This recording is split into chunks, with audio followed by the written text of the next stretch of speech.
Welcome to my channel. ఈ వీడియోలో పెన్షనర్లకి అనుకోని అదృష్టం అండి. ఒకరోజు ముందే పెన్షన్ పంపిణీ కార్యక్రమం. మరి పూర్తి వివరాలేంటో ఈ వీడియోలో తెలుసుకుందాము. వీడియోలోకి వెళ్ళే ముందు వీడియోకైతే ఒక లైక్ చేయండి.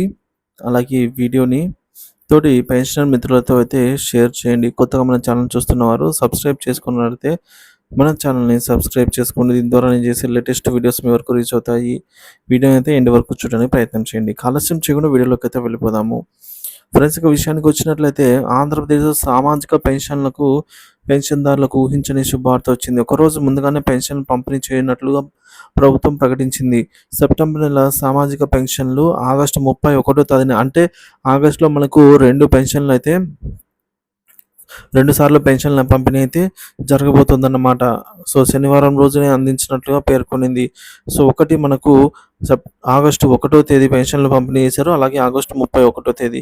సో, ఆగస్టు నెలలోనే 2 సార్లు పెన్షన్ పంపిణీ అనే కార్యక్రమం అనేది ఇక్కడ మనము చూడబోతున్నాము. సెప్టెంబర్ 1 ఆదివారం సెలవు దినం కావడంతో ఒకరోజు ముందుగానే పెన్షన్‌లు అందజేయాలని నిర్ణయించడం జరిగిందనమాట.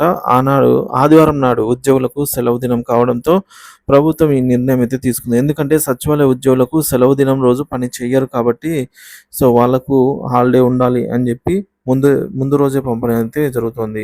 ఏ కారణం చేతైనా ఆగస్టు 31 తేదీన అందుకోలేని వారు, ఊర్లో లేనివారు కానీ, లేదంటే అనారోగ్యంతో హాస్పిటల్‌లో ఉన్నవారు, ఇలాంటి వాళ్ళు ఎవరైనా సరే అందుకోలేకపోతే సెప్టెంబర్ 2 తేదీ ఖచ్చితంగా వాళ్ళ ఇంటి దగ్గరికే వచ్చి సోమవారం అందరికీ అందించేందుకు ప్రభుత్వం ఏర్పాట్లయితే చేయనుంది.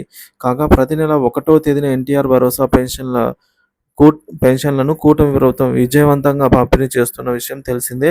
పెన్షన్ల పంపిణీలో ప్రతి నెల రికార్డులు తిరగరాస్తున్న విషయము తెలిసిందే.